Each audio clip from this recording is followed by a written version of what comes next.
It's like I'm just gonna go. Did you tweet about her calling you out? Did you? I did. I did. It was rude. Right, just right before the live. Right before it. All right, everyone. Hi, how is everyone? We have the lovely Katrina Jackson here. Hi. The B will be here in a moment.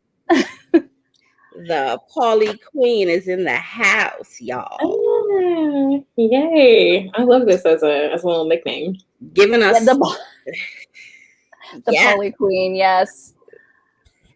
Giving us. Oh, we have so many people here. Oh, I love it. Oh, I think B just here. Yes. Hi, B. Hi. What's up? Hello. I was having wardrobe malfunctions. There we go again. God in heaven help me. Is it titty involved? Because we just had a whole conversation about some bras, baby. Yes. About what? Is titties involved?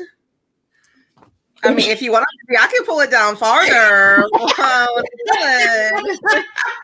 right. Well, this has been a lovely interview. I have to leave. Wait. We literally called this in the group chat, did we not? We said she was gonna leave us. You ain't going nowhere, girl. You need to sit down. We got this. Come on. It's like, you guys are too wild. I'm gonna have to go. So like 7:15 to get Buck. Okay. I have been warned. Someone has a margarita. There is wine. I am nervous. Serums. You don't have to be nervous. We're here for you. You are the queen right now. I'm nervous because I'm like literally just meeting you for the first time, and I'm like, oh my god. You need to be nervous. He is just like, no, be nervous. It's fine. We're about to get crazy. I don't even know how to right there were like 5 different messages, and I'm. It's a roller coaster. Here we go. Alrighty. So I know the last live T started off with the icebreaker question. Got crazy. Okay. So are we doing icebreakers again? Because we can. Okay. What's the icebreaker? I'm kind of scared now. What'd you ask last time? I wasn't there for that one. What's your favorite sexual position? No, see, I don't. Spit it out or swallow. Which one do you prefer?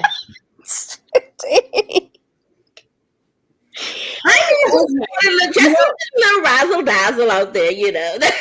You know what I love though is my camera already makes me look red, so none of you will know that I blush very easily. So it doesn't matter.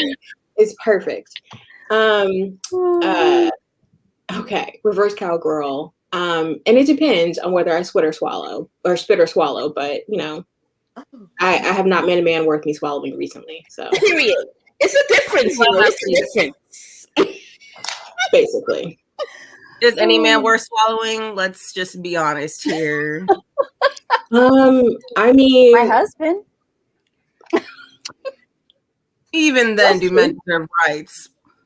I was going to say Yahya Abdul Mateen, but you know, someone certainly. Aldous will get all this. Trayvonte, absolutely. Yes. Yeah. Tasha, also, my trash white boy, Jake Gyllenhaal, would also do that. Ooh. Ooh. He's garbage, but oof.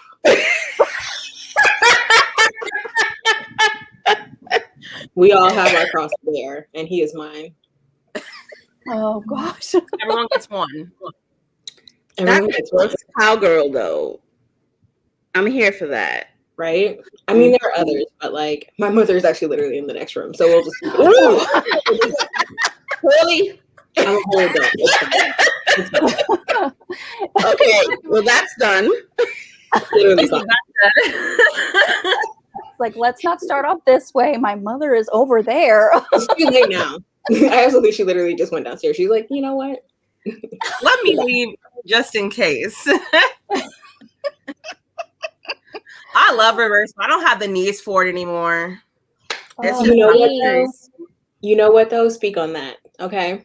Speak on that. Like, they want you to get up and do more. I'm like, I'm just gonna lay back here and you go ahead and you do what you need to do. I ain't doing it no more. Knee, like knees in my hip. I'm like, come on. Come on. Tasha said reverse cowgirl is Stallion easy on the knees. Right. I don't think it's easy on the knees, but maybe I just have old knees. I don't know. This is what I need. I need an orthopedic. You know how they have those like the sexual positions? I want like an orthopedic version of that. And I am actually not kidding. If it exists. I need someone to invent that. Like how they give you modified versions in the gym, like you do modified push-ups, Yes. you do modified sex positions. Like, you know, sometimes we can't do it fully. Let's modify that shit. Like, I'm with that. Because also, that would also be good for fat bodies. Like, people don't really think about that. Some of those, you're not hitting, right? Your legs ain't going that far. Your legs ain't going that high. Or they are, but only with a pillow. Like, there are lots of things happening here. And it should be fine. Mm-hmm. We don't all have Megan knees. Exactly. Tasha has Megan the Stallion knees over here talking about that's easy. Okay. My Meg daddies is over. They over. I never had any. Well, I'm on the They wrong actually do side. have an assistive swing you can like sit on. Like, it goes over the guy's body, and then there's a hole in the middle, and you just bounce up and down because it's like a spring thing, like the elastic band. Yeah. So for all my hosts with disability, problems, go I'm grab that. liking this. That sounds fire. Where my book? Let me write this shit down. Just reinforce the ceiling. I'm just saying, reinforce the ceiling. What are we doing? with Tasha, the I'm swing. side-eyeing you right now, With the Tasha. swing, if you install it with the swing, reinforce the ceiling. Just saying. That makes sense. No, the story there. I just don't have to work hard. I just want to do the least amount of work as possible, Yes, 100%. but still get mine. Right. Oh Can I yeah, just because toot that's my- the important part. Period. I think it depends on the person. I just want to toot my ass up and just go ahead. Toot that thing up, mommy. That was my shit back in the day, actually.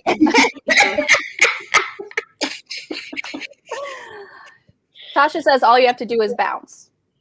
Okay. Oh, I did. I just got a sex wedge. Thank you.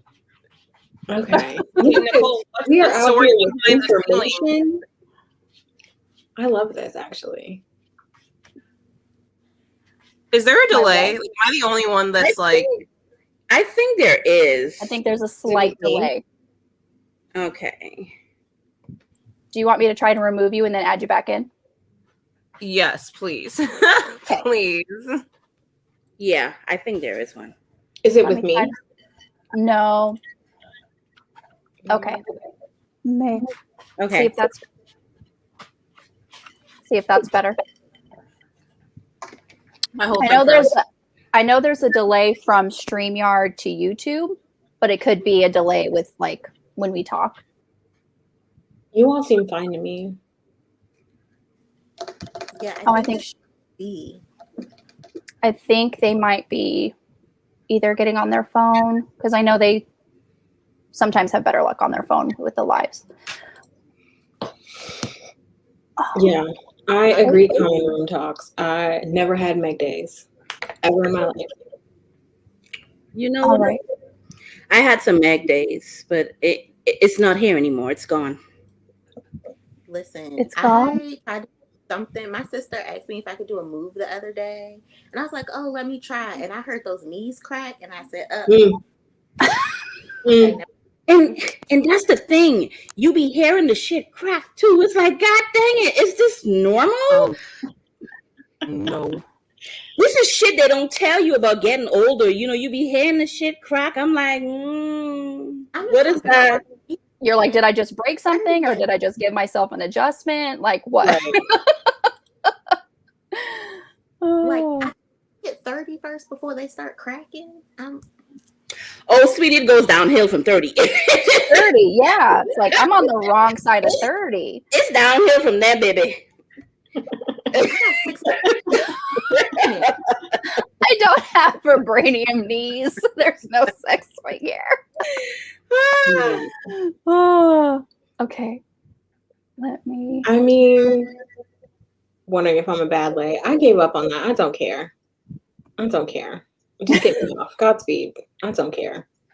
Listen, at this point, I don't care what these dudes think. I'm getting mine because dudes be selfish, so I'm selfish too. I'm getting mine, and I'd be like, "You all right?" Because if you ain't, baby, it's over. Because I'm all right. So I also feel like you inspire the kind of lay you get. Like, if you are trifling, you getting exactly what I got, which is low energy. Godspeed. God. Do y'all count people that haven't made you come as sexual partners? Like, is it like you take a point off? it shouldn't count. It shouldn't count. No. That's I don't- not. Now, that's a question. No, they shouldn't count though. It shouldn't count. Because I had some dude that was rocking with one of these, and I'm like, "What you want me to do with this?" He pulled it Just out, like literally and I just was like, smacking his pelvis against me. I'm like, "What are you doing, You're like, I'm not feeling that at all. girl?" I was No, see, the sad like, part is like everyone should just learn how to work with their body. Like, if you are not blessed in that way, you should be blessed in other ways. Other ways. "Oh no, girl!" He was talking up the game if he could eat it all night, and then he got there, and I was like, No. I wanted to ascend out of my body, to be honest with you. Oh, this is so disappointing. But I was off the Henny, so you know I was loose. At this point, you got to pick your battles because everybody ain't got everything. You know, you got a man with a big dick, he can't use it. You got a man who, you know, who's small dick, he can eat. You got to pick your battle. Which one you like the most? Would you prefer eating or dick? Like, And what annoys me is that when I was younger, I was such an asshole about it. Like, you had to have everything. And now that I'm older, I'm like, oh, y'all ain't got everything anyway. I'm out here wasting my time on dudes that in my 20s I wouldn't have given the time of day. What's happening here? What is wrong with you? Well, you know, growth, first of all. But is there anyone here in your 20s? Look, if he is not blessed in other places, just teach him how to give you what you want. That's it. Mm-hmm. What if it's a My life would be type better. of deal? Hmm? What if it's a one-night stand type of deal? I'm like, you don't have the Carfax, and they lie on their Carfax. Like, what are you supposed to do then? niggas lie on the Carfax anyway. Off the jump. Not lied on the Carfax. Gosh. I mean, I'm The not worst. really a one night stand kind of person, but I also feel like a thing I wish I had known in my 20s was that I could just sort of say, oh, you know, this does not feel good. Bye. Like, Just say stop. just say stop. Just, you know, I grab my underwear, shove in my purse, and leave. It's fine. I learned that I'm pretty back. early. Where I was, never mind. Bye. Never mind. What'd you say? I said I learned that pretty early, where I was like, you know what, this is not for me. It's okay. Bye. It's okay. I wish I had. You're better than me. I wish I Yeah. had. Honestly, my friend told me I had the attitude of a nigga, so that could be it. That's a good thing. That's a good thing. Don't feel bad. That's a good thing. Yeah, it She is. almost said review 0.5 stars. Oh my gosh. No. Not half a star. Half a star. He was there. He gets half point for showing up. Oh no, honey. Oh my gosh, that's so funny. Okay. So what I would like to know is your writer origin story. I want to know what got you here. What was the deciding factor of why you're going to write books for a living? I do not write books for a living, so that's what got me here. I got a real full-time job. I think I've always written in some way, shape, or form. I was like truly tragic in high school, and that I was into slam poetry, and so I absolutely showed up at every event with a notebook. I was super dramatic on the mic. Right up through college. It was terrible. The poetry was good, but the persona, this is why I don't like amateur rappers. I don't like amateur poets. I'm sorry, no. There is nothing I hate more than like someone sending me a SoundCloud link. Like, I'm never gonna listen. I absolutely respect your hustle. I will never listen. Oh my God. It's too much secondhand embarrassment. But so I've always written in some way, shape, or form. And then I started writing in grad school, and I was just writing like a whole bunch of not filthy, but emotional / filthy fan fiction, which was so fun. And I well, you know, and I still write it, so it's nice. And then in like, I think 2015, something like that, I like wrote my first story, and then I didn't write again for a couple years. And then I've just been writing since like 2018 or so. Yeah, something like that. So fan fiction. What fan fiction were you writing? Literally everything. I know I was writing like just messy threesome cold case fan fiction. Look, I don't even know if people have seen that show, but I love that show. And I was just writing the most ridiculous shit. Come on, kitty. And then she's the resident live show host. Like, she loves the attention. A mess. And then what else? Oh, you know, as everyone did, I wrote the Vampire Diaries fan fiction. Like, we all have to have that. I love. You did not. You gotta send me the link to that, because that was my shit, Damon. Yes. Thankfully, most of that shit's on LiveJournal. I don't know where it's gone. It's over. I'm gonna find it. I'm gonna find it. He said, "I'm gonna find it." So, team Damon. Yeah, I was like a huge Bonnie Damon shipper because they were fire. Like, Taste. Come on now. You on the right track. Continue. Come on now. That was like the ship. Oh, Bonnie was so good. They did her so wrong. Yeah, I had to stop watching that show. I think I literally watched the very like last episode or two because I was like, I just need to know how she ends because I just cannot handle this show. And then I was like, I'm over it. Goodbye. Did they do her dirty up until the end? Yeah, I mean, she has like a good end, but then I was also by that point shipping her with Enzo, and then that also it like ended sad. And I was like, you know what, you just really cannot let her be happy. So exactly. After a point, I was like, you know what? Something seems racist here. There's one black person on the show, and she can't. Electric chair. Well, there was actually rumors that were saying that they were not good to her. Yeah. And you got this bitch calling up all of her ancestors every time the white folk get in trouble. Can they rest? Are we okay here? Please don't get me started. We can do a whole live show on the Vampire Diaries and Bonnie. Invite me back to that. Because also, when I stopped watching that show and Sleepy Hollow started, like I used to joke on Tumblr that you can always spot a Bonnie Bennett fan because in every fandom they go to, they're like, we saw her bedroom like episode 2. Oh my gosh, she has a black friend. Like, are these her parents? Like, the bar was literally in fucking hell. Like, we had to be so hard. We knew nothing about Bonnie like 5 seasons in. We like because everyone we met died. Like, it was literally terrible, and people were just like, I mean, yeah, you could literally always find a Bonnie Bennett fan, and God bless them, but they really went to war for her in that show, and that show did not deserve it. Mm-hmm.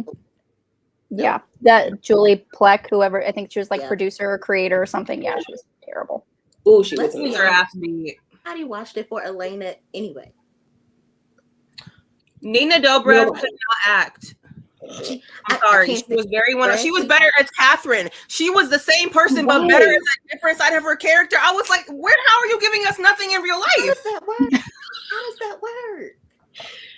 Give me a show. I think even she was sick of Elena by then. She was like, can we just kill her? Like, can we just get Nina Dobrev just kill Elena? She was not good. I never got into Sleepy Hollow, so the first season is almost fantastic, and then every season after is actually terrible. Yeah, I loved the first season. Oh, I love the first season. I'm like, what happened? Yeah. Let's not talk about CC Hallam. Look, I was so excited. Nicole Bahari, John Cho, like, the cat, that white guy whose name I can't remember. Like, the cast was fantastic, season 1. And then season 2 was like, oh, wow, this is a whole mess. Mm-hmm.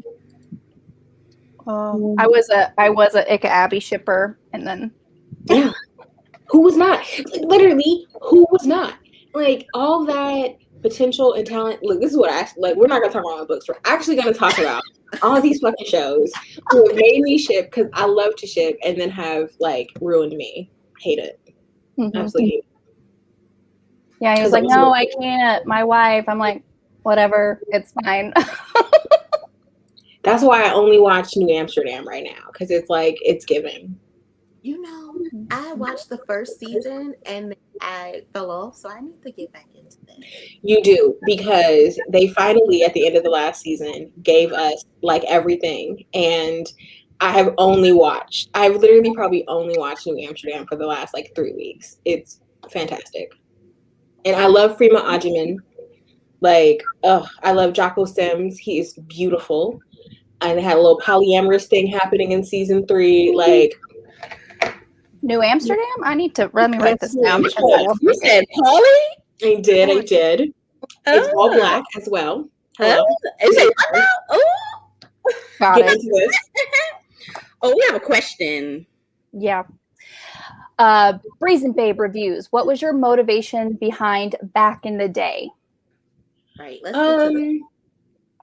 So this kind of started with Lucy Eden. Like, she has a story in almost every issue of Notes from Paradise, and she asked me to write a story for something else. And she ended up not putting out an issue, so y'all just got the ebook. But she asked me to write historical because I'm a historian, and I had wanted to move into historical romance and historical fiction. And I love music, and I love like dual timeline stuff. Like, I'm a huge Susanna Kiersey fan. And I was like, well, what if this like couple met at a music festival? And I found out about the Monterey Pop Festival, which I think I knew about, but not the festival itself, because it's the festival where Jimi Hendrix he sets his guitar on fire. And so I was like, oh, I just want to learn more about that, because I knew about the event. And then I found out that the festival itself has like really interesting history of like the lineup and like the really like wild lineup of people who were there, and also the kind of controversy around it. And so I thought, oh, let me just write the story. But then what kind of really sort of spurred me on is that I wanted, I think that Romancelandia has a really interesting issue with like not wanting to represent Black men. And I wanted to tell a story, a love story, from only the standpoint of 2 Black men. So the 2 POV characters are a father and a son, but at very, different points in their life. And so I wanted to sort of really think about what it was like to sort of write a story about a Black man falling in love with a Black woman in the late 60s. And then years later, what it was like to write a young Black man knowing that he was going to lose his father, but hearing about his parent, the beginning of his parents, like really sort of beautiful love story. So, yeah. That sounds, I haven't read it yet, but Sharonda's loves it. So, and I trust her, so I'm definitely going to read it.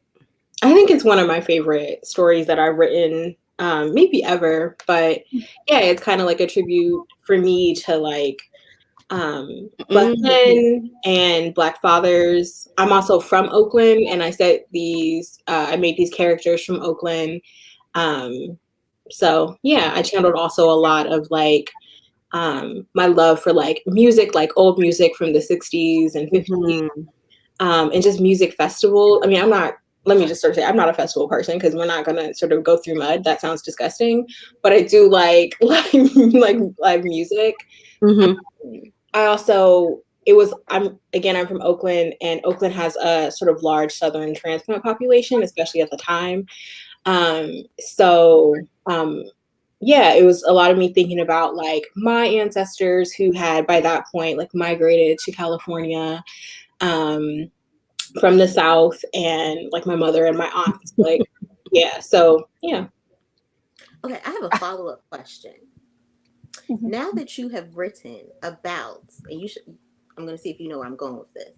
Now that you've written about a festival, when are we getting the Freaknik book? Because The Freaknik book. I I did would not really, know where really that was like going. you to go ahead and just give us that, because we deserve it. How we gonna play this Freaknik book though? Like, I'm not trying to.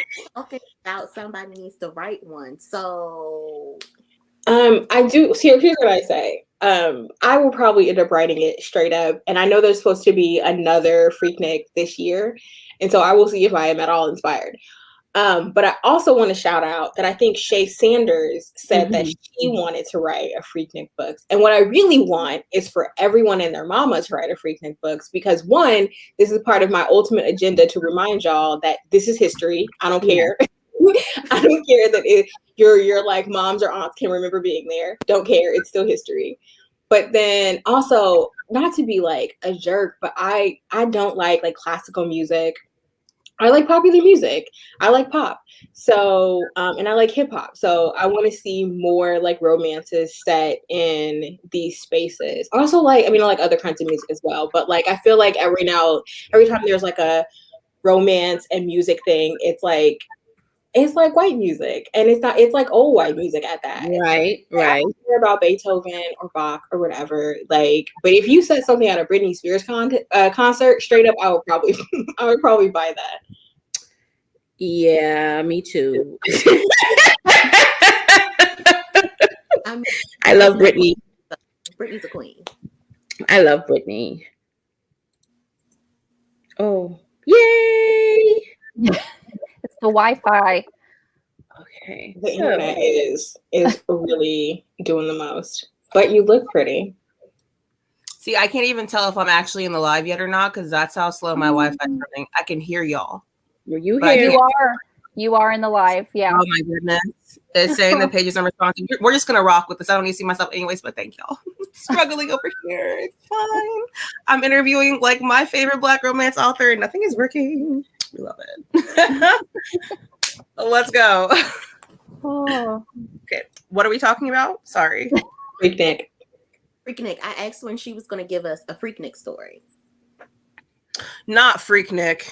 Yes, Freaknik. That was the most ratchet nigga tree could be a part of, but it was iconic. Iconic. Because look, think of the fashions.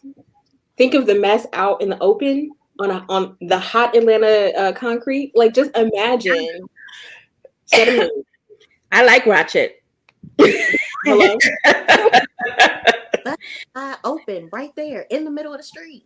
In the middle of the street, and someone had a straight up camcorder, like old school, probably this big camcorder in their hand, and they were still like, "I'm gonna do this. I'm gonna do this." I wanted to go to the Freaknik. I really did. Like when I was growing up, that was a goal of mine.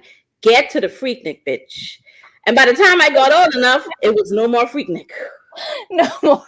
And now it's coming back, but there's a pandemic. It's like, I'm not going to Atlanta to go to Freaknik in a pandemic. We're not doing it. Is it gonna be Freaknik though? Like, is it gonna be Freaknik? I mean, because internet, yeah, Instagram, Twitter. I don't know. We'll see though. There better be a hashtag because I'm ready. Tasha said, "Let it stay in the drafts." No. It won't be as freaknicky because like everyone has cameras now, so you can't get away with anything. Like the best part of it was no one could just whip their phone out on you and record, and It's on Instagram in 5 minutes. Thank you, Lord. There was no social media when I was coming up doing my hoe shit. I'm safe. It could work. Just switch it to a guy named Snake. Oh goodness. So I have a question. I've read a few Paulie books from you. Mm-hmm. So this is were you in a poly relationship before, or that's a goal of yours, or do? I've never a goal is that a goal of mine. I've never been in a polyamorous relationship. So yeah, no, and I don't know that it's a goal of mine. Mostly because I don't really like enough people that finding two seems like a lot or more. It seems like a lot. A lot of work.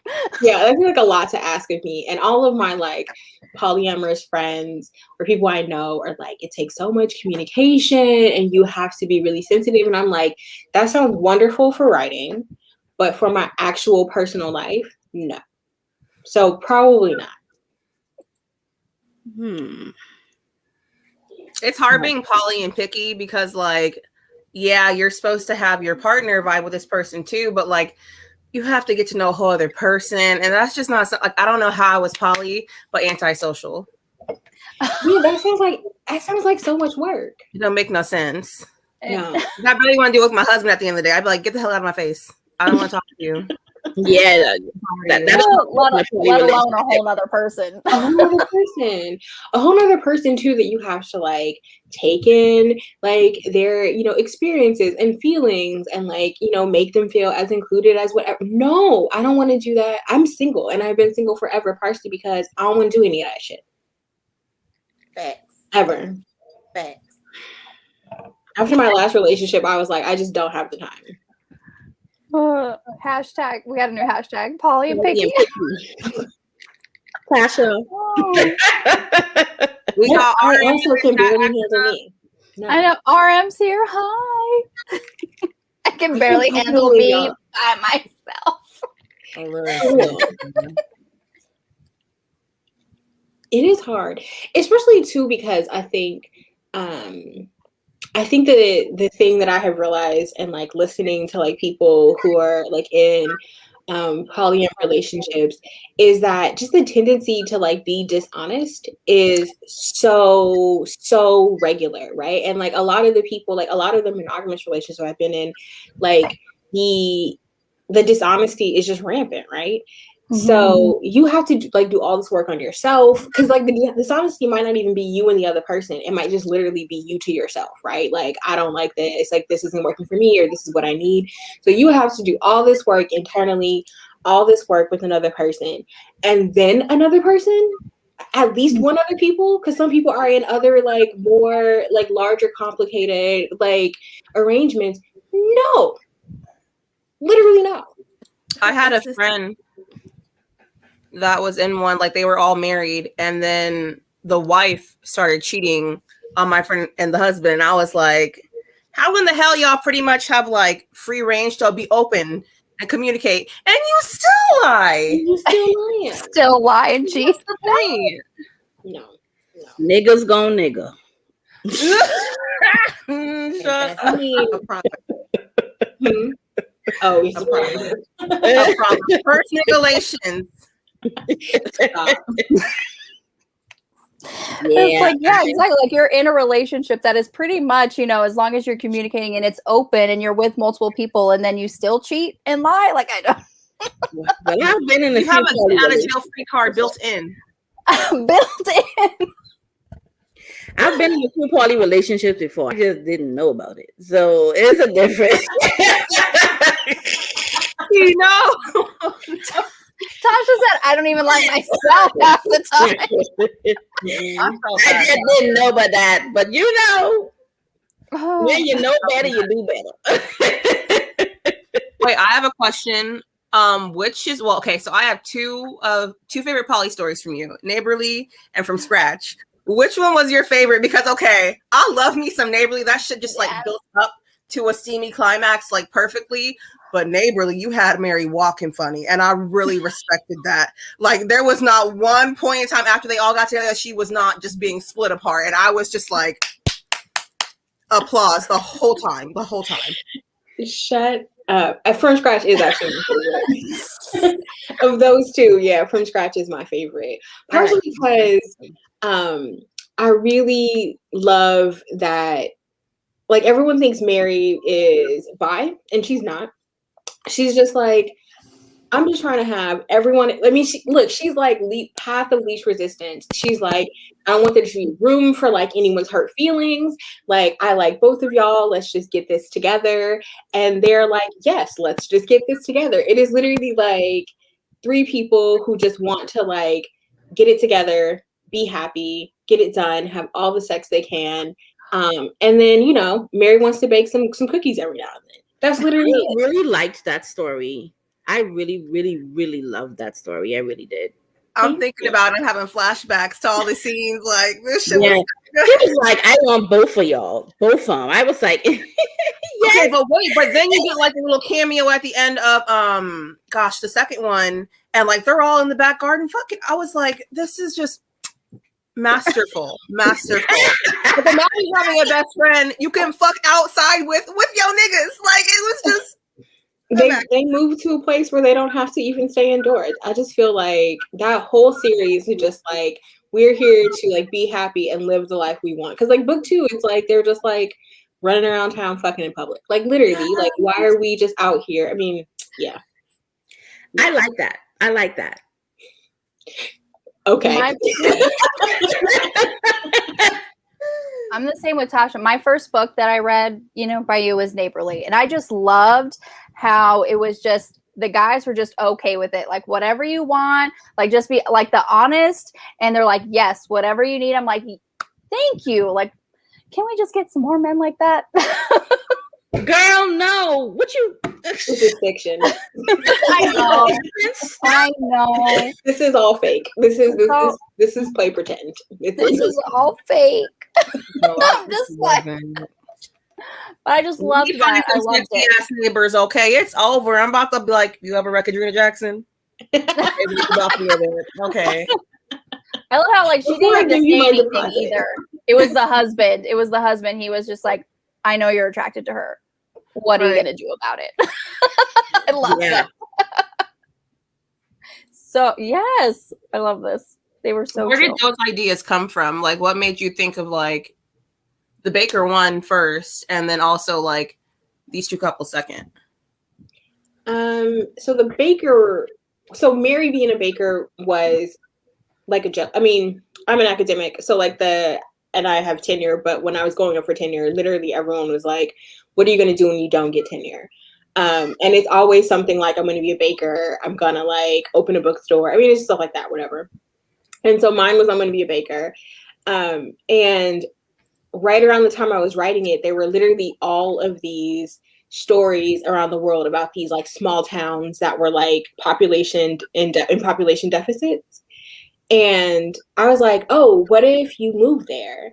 And because everyone's moving there, you meet these like very attractive men. Because it's like, the thing I don't like about small town romances is that in my mind, I'm like, everyone is like closed-minded. They're not, but like that's my idea. But if everyone's from elsewhere, like no one's closed-minded. And then a whole bunch of like open-minded people meet each other and start doing open-minded things in these small towns with like, you know, affordable houses and like all these material benefits. But then it was like, what are these people going to do? So literally, I think I was telling that to myself as like, you know, the baker and the police chief and the fireman like met each other and like whatever was banging in the back of the bakery. And then it just sort of wrote itself from there. And that series is fun. I mean, I'm going to get back to it, but that series is literally just like, whatever. Like, we're just here to mess around. Okay, but were they following like health standards? Because I know I don't want no ass cheeks on my cookies and stuff. Well, I need to know, were they sanitizing the equipment? Just right on the table where she's making those cookies. So if you will go back, the only time they ever have any sexual contact in the bakery, they are in the storefront in the bathroom, which is cleaned every day. Like, I actually randomly do think about that, stuff like that. They do not, they do not get risky where any of your baked goods are being made. And then Neighborly, I don't really remember even where that story came. This is a fairy tale. It is absolutely a fairy tale. I know.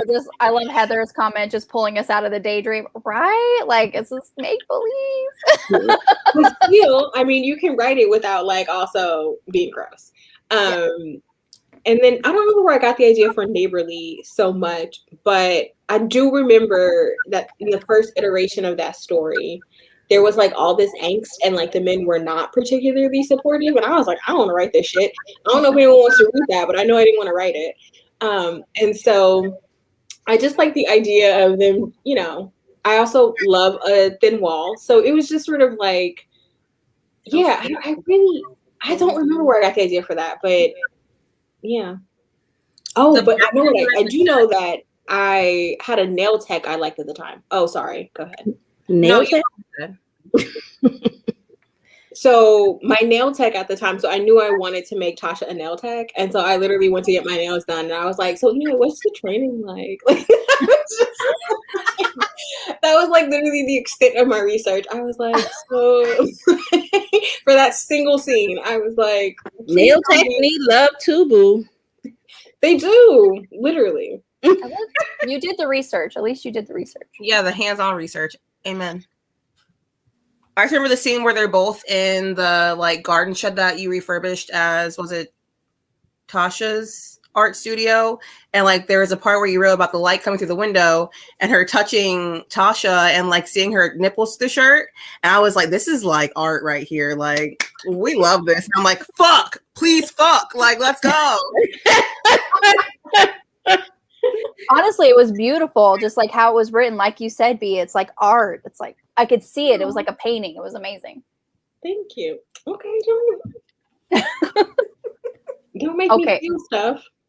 Another question. What is your thoughts on the status of queer romance in Romancelandia? Like readers seeing more romance from queer authors, especially Black and queer authors of color?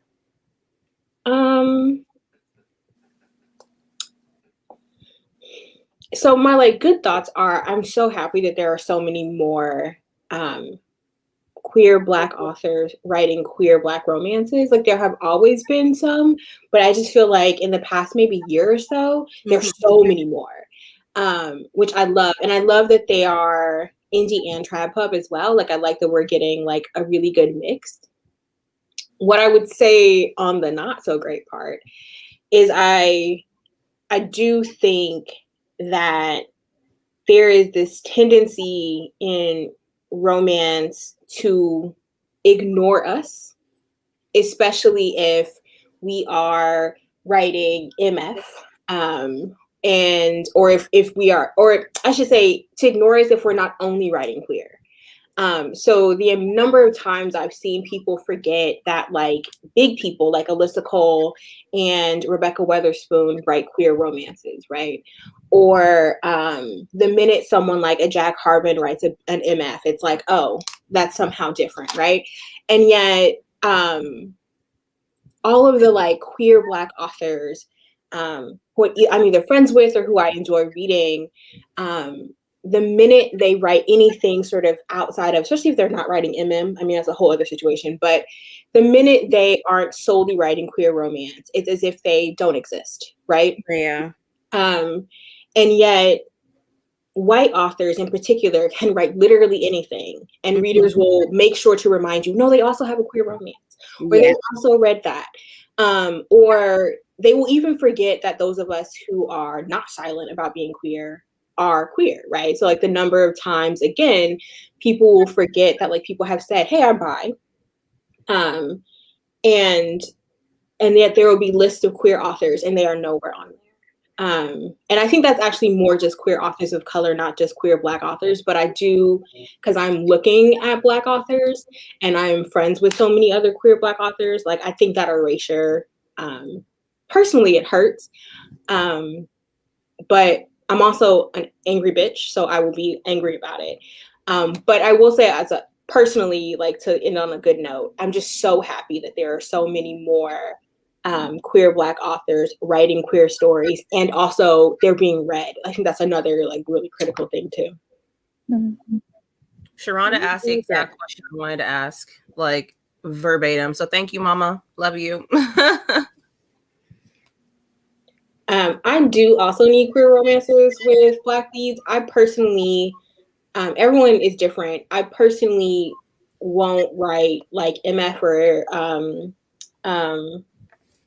MM or FF with a white person. Like I'm just not particularly interested in writing that kind of interracial queer romance personally. So I only write I only write MF, and it's only MM and FF, right? So I'll write like, polyamorous relationships with white people, because I think it's easier to balance like the dynamics of like the way that people, because I have definitely seen people sort of focus on the sort of white counterpart of of an MM or FF relationship, as if the person of color is not there, or they are not important, or they are a workhorse, who has to, sort of shoulder all of this labor for their white partner that I just will not do. I will not write. And which is why I wrote Lane and Pink Slip the way that I did. And so I personally will not write an MM or FF couple with a white person, because I think it's just harder to balance that, not for the writing, but for the reader. And I'm not particularly interested in sort of traumatizing characters of color for the white gaze. I felt that. It was so hard for us to find queer romances without a white person in it. Like, we struggled like shit to find some, but it worked out. So I'll be inbox asking you for more queer authors, because I'm a big fan of queer romances. I think there are more, and I think because I like also know people, I know that there are more coming, or at least people have ideas for more. And I would say, I think this is a lot of the change has been like in the past year or so. Like, Chintzia wrote her first FF, like I think just over a year ago. What like Arm Virtues published their first book, like 4 days ago. I mean, it wasn't. But like just the variety, right? Like that, and even I would say another thing too that I'm also looking for and hoping to see more of are Black trans characters. So again, like having like Arya in here, where before, like, I don't really know a lot of people who were doing that. So yeah, this is definitely an indie author thing. So I think in the past year, there have been like a sort of flourishing to sort of round out the sort of people that always, or that have been here for a longer time. Baby. A mess. That's what he is. A mess. I can say that. So I have another question. So I'm pretty sure everybody knows you have your pen name Brandy Bush with the nanny and the roommate. Look at T's face. So I guess my question is, what made you write those particular books under Brandy's name as opposed to Katrina? Like, what was the thought process? Like, is Brandy a super freak and you just like your alter ego? Right.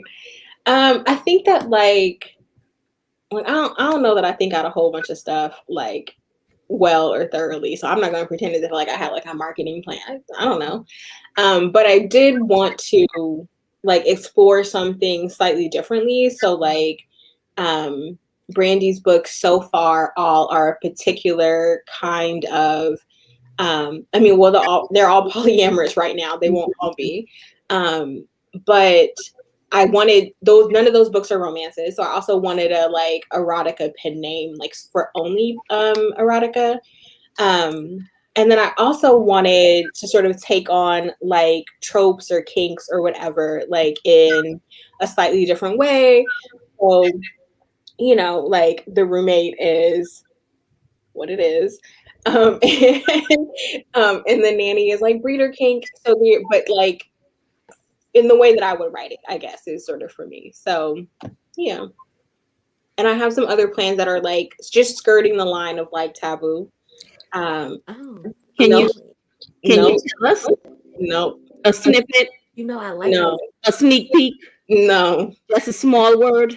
No. Okay. One single letter.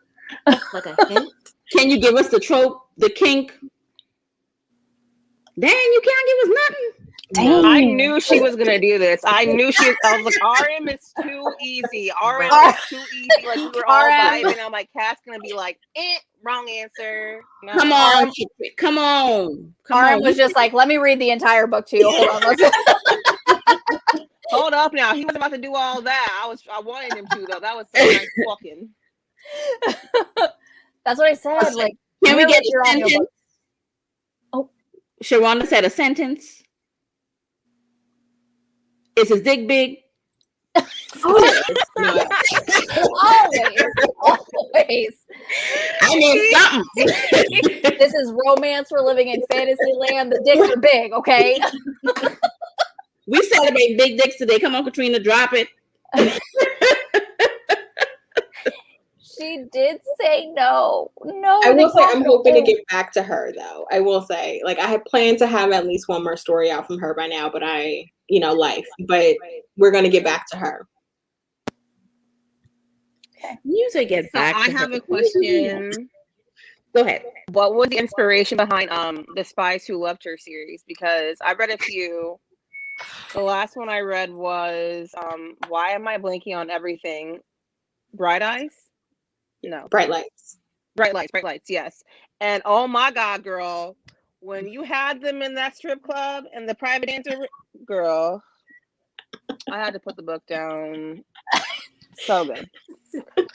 We loved it. So what was the inspiration behind that?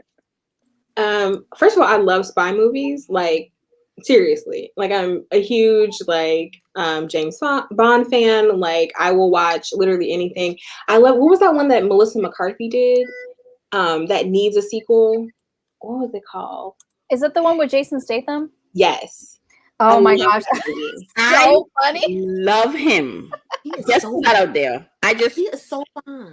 He can get these walls for real. Listen, the spirit of Tamara hit me every time. Okay. I would drop it like it hot for that man. Like, God dang. So good. Ooh, Katrina, it was okay. My bad. Go ahead. It's literally just called Spy. I like how we're like, what's the name of that Spy? movie? Yes. It's literally just called Spy. It's so good. I just love spy movies. But then, like, whatever year I wrote it, so like maybe 2019, literally it was hot as hell. And I did not leave my room my bedroom because I had like a fan right over my bed. And I shit you not, I like passed out from the heat, woke up, and then wrote like the first, 800 words of Pink Slip. And I was like, this is a whole fucking thing. And I think I wrote it in a few months. So it was literally just like, because I love spy movies, but they're all so white. They're all so straight, even though there's no reason why James Bond should be straight. Like, just literally considering like what he needs to do, he should not be straight. I'm sorry. I agree. And it would just make his life easier if he was bi, or pan. I'm sorry. It just would. Like, that would just be, it would just make more sense. Yeah. Also they kill all of his like love interests like every movie, or they disappear by the next one. It's ridiculous. They do. We can It's just not safe to be a James Bond love interest. It's not safe for you. No. And then like the Mission Impossible films are like a whole mess. But then the one time they were good, they had Paula Patton in one. That was my favorite one. And then she didn't come back. I think she was divorcing Robin Thicke. It's fine. But like, there were just a lot of things happening in spy movies that I love, and just not enough representation. So I was like, what if we just like cut to the chase and like everyone's like bi? And I wanted to try and write like romantic suspense, but like again, like the way I would write it, which I'm like, there's not a lot of suspense. There's a lot of sex though. So yes, A lot of we love. I loved Pink Slip. I loved it. So good. Question. Huh? Question. Yes. I'm giving you my suspicious eyes right now. Oh, here we go. All right. Oh, Your favorite James Bond? My favorite. Yes. I like Pierce Brosnan a lot, but I actually prefer Daniel Craig. his sexy ass. You prefer Daniel Craig? I don't know. I think it's because Naomi Harris is in those movies, and I love her. But I do what I can. Sorry, it's I'm gonna forgive you because you have on burgundy lipstick, and that's my favorite color. I'm gonna let you slide tonight. So now I know how Whitney felt before we got started. This is Right. Really savage tonight. I don't Tanya, I'm sorry. That scene where Moneypenny is shaving him. Stop. you just wounded me. Like That scene where Moneypenny. I'm gonna find it. On Twitter and tweet it because he and Daniel Craig and Naomi Harris have like the most fire chemistry in that scene. I'm gonna wait until you tweet it. Have you not seen it? Daniel Craig just like he don't move his face. He's very Daniel with Craig his body. Like What? He just he wasn't. don't move his face. He wasn't giving what it was supposed to give for me. Like He don't. Okay. I'm leaving the chat. Moving along. Oh no, T. Who is your favorite James Bond? I do like Pierce Brosnan, but Sean Connery will always be my favorite. No. Yes, Sean Connery. Yes, I love Sean Connery. Okay. Idris Elba. Whenever they get his fine ass on campus, that's my favorite. I would lick that man foot. He just walk like his dick Temple. just be hanging like this. Girl, you know it. Do he even be swinging and hit him in the knee? Whatever Like- it is. You just know it is. He walks like he's bow-legged, but he's not bow-legged, and that's all. That's his dick. That's his dick. His leg gotta move like that because his dick's so heavy. He gotta walk to move it out the way. God. That's what it is. He's got to make room. He's got to make room for it. He gotta make room to walk. It's like hanging. It's like slapping his leg every time he walks, and he gotta move it out the way. That's what it is. Wait, You know, whenever like he actually does music, like he has. I'm gonna send y'all the link because he's singing in like his island patois and moving them hips. And girl, Yeah. I just smacked my laptop. Yes, I'm gonna find y'all the link because it's a spiritual awakening. Maybe men do deserve rights after I saw that. Yeah. It's his sexy ass. Oh my god. He got doggy. He really got doggy. Mm-hmm. You know, there's barking. There's just this scene in every James Bond movie when they just come out of the ocean. They can't do that with Idris just because it's got to be from the waist up because it'll be. That's what we need. We need it, and we need him to have on compression shorts so we can see the log just laying on his leg. It wouldn't be allowed. It wouldn't be allowed. I don't think there's not a rating in the United States that would allow that. I'm just saying. Oh, They have to cut it Yeah. out for international distribution. Ugh, so sad. Yes. It could be on the special, like the special features, like in the extras. Then yes, but it wouldn't be live, unfortunately. You know what? Just That's that someone come I get can replay it. I can replay it at night when I need to replay it and I need some material. So that's fine. and you could just pause it at a certain There you point. go. Yes. There you go. I'm with I was it. just thinking about that. Whole song, conversation man. He stops was because we're all just picturing it. Yeah, can we just take a moment of silence? Because praise him. Ooh, girl, that collective We're all just Favorite picturing song it. to We're write like, I need a fan. I need another drink. Ooh, that man is fine. Because I know you mentioned that you love spy movies. My first book from you was Grand Theft New Year's Eve. Yes. And I fucking loved that book. Like the first, you know what? You made a big foot heroine. And I was like, bitch, come through for the big feet bitches because we out here. Like, I'm dead. I standing up.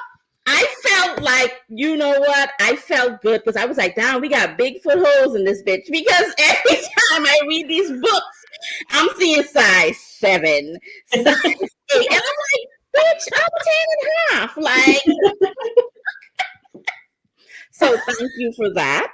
You're welcome. I appreciate that. But I really love that book because it was like a cross between Leverage and the way that she had the wigs. It gave me Lil' Kim Crush on You vibes. The freaking coats, like it was fucking bomb. Like you should. I was in Sharonda's. I was like, Sharonda, oh my fucking God. Because I think Sharonda was the one that told me to read it. And I was like, oh my fucking God, this is so good. Like I went and I'd be stalking people. I'd be in your inbox. I'd be on Twitter. Like I was like, oh my God, Katrina, this is so good. I know you was like, who is this girl and why is she in my inbox? But y'all be doing the most anyway. I love that book. Thank you. No, when he was playing with her pussy while he was on 100 on the highway, bitch, I was living. I was Like, living. I can crash Okay? this bitch. Crash it right now. And Crash let's get it. it Crash it right now. Yes, right now. crash that shit. Crash. I was like, oh my God. Like, I don't care if I die as long as she gets off. It's fine. Good. So that's the kind of hero we need. All right. It is. None of this like help you into a carriage shit. I don't care. We have cars. Use them. I love that shit because when I was long time ago, I don't have my little car sex and shit. Everybody done did it in the car before. So it was like that brought me back. It brought me back. I was like, oh, okay. This was long time ago, y'all. Representation matters, okay? Right. Yeah. But I just wanted to say, it was the big feat for me. I'm sorry. It stood out to me. It really fucking did. It was the big feat for me. So continue to write big feet ass heroines. And you got me. You got me. Okay, I'll put that down.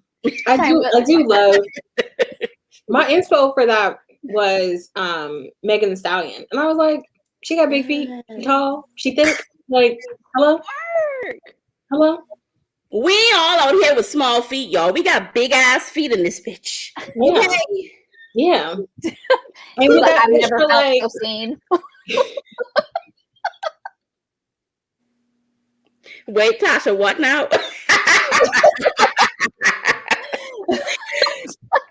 Not actually yesterday, Tasha. Last week. Like, let's get it right. Last week. Girl. Absolutely terrible. Jen, exactly. She had never felt so seen. Never. I did not think that would be the thing that would feel. I'm telling you, because I was like, big feet? Oh my God. You are right, though. A lot of people write, heroines who are, in their 20s, average height or short. Like, people love a short heroine. Light. Skinny. Like, you're right. Like, it is a sort of sameness of it. Exactly. 5'7", size 12, 10 and a half. Me. You're dropping your Tinder bio. Right. Literally. If anyone's watching this on Tinder, she has. Okay. We have to talk about office hours. Oh my God. Thank you. To talk about office hours. So please, what was the inspiration behind that? So we can discuss how funny that it was. What was the inspiration behind that? I'm a professor, which is why I keep writing academics. So this is not like a huge shock. And I was literally sitting in a faculty senate meeting, bored out of my whole motherfucking mind. And it was like 2.5 hours of my month, my month, every month. And it was a pain, and I didn't have to be there. We could have done all of that through email. And I was like, I need to make my life sort of more interesting. And so I had this idea of well, also the other thing is you see people from all over the university and you realize that no one is really attractive, or if they are, they're married. And I was like, this is fantasy. So let's just imagine. But also, so that was sort of the idea behind Alejandro. What if there was an attractive professor who was single and not trifling. That's the other part, not trifling. Sorry, they exist. You just don't want to know them. And so there was that. And then I think the other thing sort of happening is in that story that I'm still dealing with now is burnout. there is just a lot happening. Like a lot of us have jobs that are just a lot. And the sort of like insecurity, right? That like, I think a lot of jobs feed, but I'm an academic, it's what I know best. That insecurity that you want to do a good job, like for Black faculty or like faculty of color or queer faculty, you want to be there for your students so they can like have that kind of support.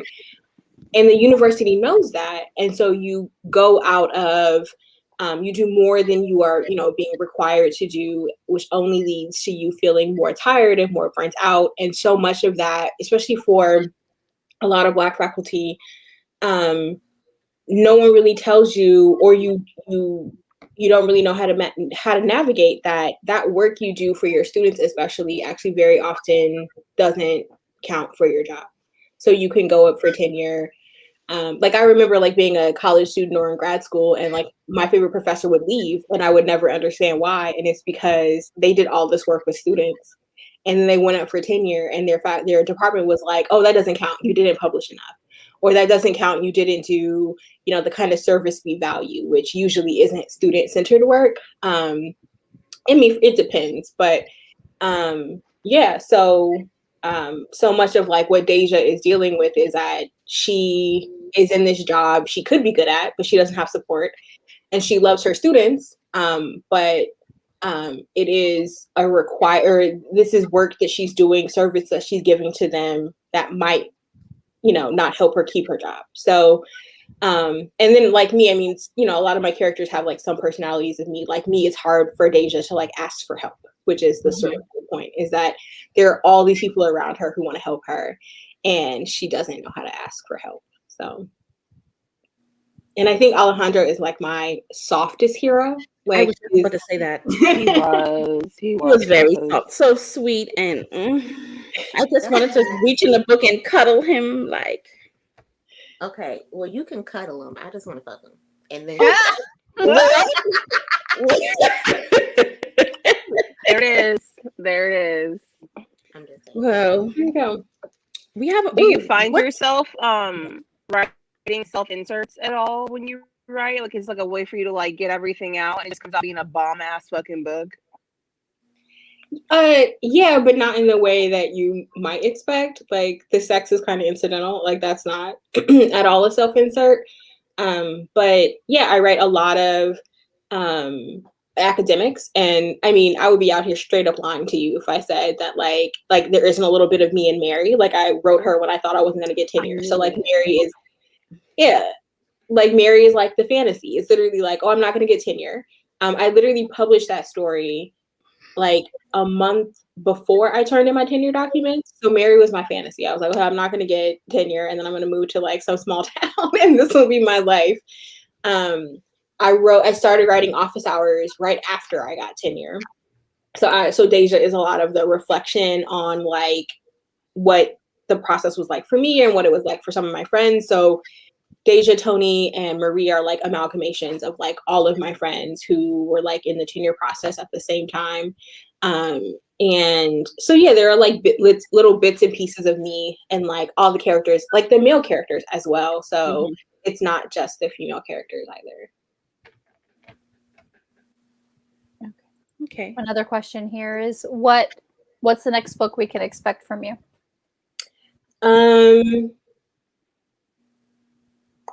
I don't know. I feel like I've been out here lying at all of y'all, telling you don't get this, you don't get that. Like I don't care. Like I'm joking. Probably the next like actual book I'll finish is the second book in the Heist Holiday series. So Cleo's little sister gets a book and it's polyamorous. And then after that, the next book should be The Enforcer. So the next book in the family series. Oh, Okay. Oh, okay. Yes, I'm listening. I've been waiting. So, okay. All right. There's another question. What are some That's another stories question. you'd like to see from Black romance writers? Free. What'd you say? I said Freaknik. No, thank you for reminding me. Straight up, I'm pretty certain it's Shay Sanders who said that she would write a Freaknik. So please don't harass her, but harass her. I love Shay Sanders. I could harass her. Yeah, I do too. Yeah, she is. So I love absolutely want to see the Freaknik series. I don't know. I'll kind of read anything. I wish. I always want more queer Black stuff, like straight up. Oh yes. Okay, Sharonda. Okay, maybe I'll just let Sharonda tell you because she's right. I do love monster romances, alien romances. I absolutely want to see abduction. I'm kind of over shifters, but if you can provide like a new sort of spin on shifters, I want that. Yeah, I want all that shit. Also fantasy would be nice too, but mostly monsters. Thank you. Monsters. Please go on about Are you ever going to write a monster shifter alien romance? Yes. Because I am literally begging at this point. Like, I would do anything. You said yes? You said yes? Oh, yeah. Can you give us a little can you idea? Yeah, no, I can because I already gave you. Not going to. No, so I literally gave y'all the option to either get a witch book for me this Halloween. Yes, you did. What did I say? An alien one, or I have like a gods like polyamorous thing that I really want to write. Witches, please. Well, yeah, y'all chose witches, so you get the first of the witches series. But I'm gonna write all those books. But it was just like, what am I gonna publish this year? So is this book gonna be out by my birthday, which is October the 31st? It comes out on your birthday. Period. Yes. Happy This is birthday gonna be to perfect. me. That's my anniversary. So I'm gonna read that and get some spooky dick. Love that. Yes. Oh my gosh, I love that. So yeah, definitely witches, and then maybe like starting next year, monsters. I also have a gargoyle one that I really want to write, and I know that Bed of Ice has one coming out. So write that shit. Very in love. Yes. Because I need write that shit. I need more. Okay. I have another writing question. So what made you want to publish indie versus publishing traditionally? And like, what are the challenges you're facing with indie, if any? Say that I missed part of that. Sorry. So what made you want to write indie versus traditional? And then are you having any like issues writing with indie, or like any obstacles you have to overcome? To be honest with you, I chose indie just because I don't know, it seemed like the way to go. I didn't really have like a full grasp of like the querying process. It seemed like a lot. At the point at which I started writing a lot more, I did not see a whole bunch of people writing things like I wrote in traditionally published. And I still have that issue. Like, I write erotic romance. There are not a whole bunch of erotic romance authors who are trad pub. Or if they move trad pub, the books change, right? Like, they aren't in, y'all let me write Common Grand Theft New Year's Eve. I feel like an editor might suggest that I change that. But I don't want to. Take out the big feet. So I think it made sense for me at the time. But I will say, like, I've been at this for real for like 3-4 years. Like, some of it's money. Like, I do, like, at this point, like, I mean, I make all my covers to keep costs down, but like, I have to pay for an editor, or I have to pay for like the stock photos, like all that. I mean, I have to do that. And so at some point it's like, if I can't afford to do that, then I just can't afford to do that. I'm lucky in that I don't have that problem right now. But I know other indie authors who like are not so lucky. So some of it is like, am I making enough? The goal for me like 2 years ago was to make enough that I could afford to get stock photos and pay my editor, right? Everything else I was like, I would do myself. But if I want to do more, like if I want to have someone else make my covers, like how much more money do I have to do that? The other thing about being indie for me personally is I write a lot as it is, but I have like a really time consuming job. And so I feel like I am years behind on things I wanted to finish a year ago or whatever, because I just can't write constantly. And so that's one thing. So there's, I mean, and I would also say the other thing too is, it's about reach, right? So like every now and then, I mean, look, I need to stay off Twitter. Stop. I need to stay off Twitter, but every now and then someone would be like, there is nothing, whatever in romance. And then, we look around and it's like, no, there's all this stuff. It's just all indie, right? And it's by authors of color, in particular by Black people. It's like these things exist, but we don't have the same reach as traditionally published authors. And so there are moments where it's like, oh, maybe if I were traditionally published, like I would have that reach, right? Or I would have more readers or whatever. But that's less important to me for a few different reasons. One, I'm antisocial. So it seems like being trad pub and having a whole bunch of readers seems like a lot of hassle, a lot of like stuff. And I would not be great at that. But also I would say that like my readers, like you all have been really good to me. So that doesn't really factor in the same way, but it does sort of, I'm not going to again lie and be like, when people ignore, and this is more about me being queer than anything, when people ignore that like I'm queer and I write queer romance, that like, especially every June, this community just annoys the shit out of me. That erasure of me and my friends, it like really fucking hurts. So I would say like right now, especially because we're right off of Pride Month, right now, like that's the bigger frustration about being indie over anything. Mm-hmm.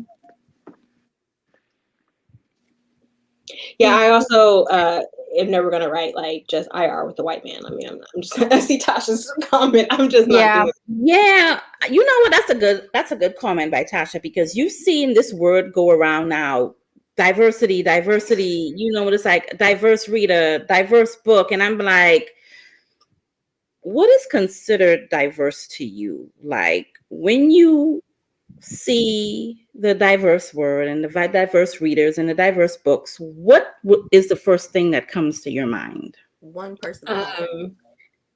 For me, and I said this I think before, like I grew up in a really diverse community, and so my diversity has to hit those spaces, right? So like I grew up around a whole bunch of Mexican and Mexican Americans. I grew up around a whole bunch of like Cambodians and Laotians and Filipinos and Chinese, immigrants and like first gen kids. I grew up around like a whole bunch of African Americans in California who had like roots in the South. For me, like that is the familiar part, right? So when I say that I want to write like diverse romance or diverse erotica, I do mean that, which is why I'll write like IR with African American characters or Puerto Rican characters. And I will also write like white characters, and I write Black people from all over the spectrum as well. Like, people forget that like in Layover, Tony is half African American and half Senegalese. Like that is not accidental, right? He's also Muslim. That is not accidental, right? Or and back in the day, I was writing like Black people all from Northern California, but like they had roots from other places, right? So I'll write like Black Midwesterners or Black people from the coast. Like I think for me, it has to be, and I even think that like there's so much more I could be doing, right? So it's like I haven't written a trans character yet. I have plans. Like I like have like a pan character, actually a lot of pan characters coming up. Like I mean, like I want to like push myself as far as I can to be as representative of like the people in my life or the people who I just know exist, right? But I think when we use that word in romance, especially, it is as narrow as possible. Mm-hmm.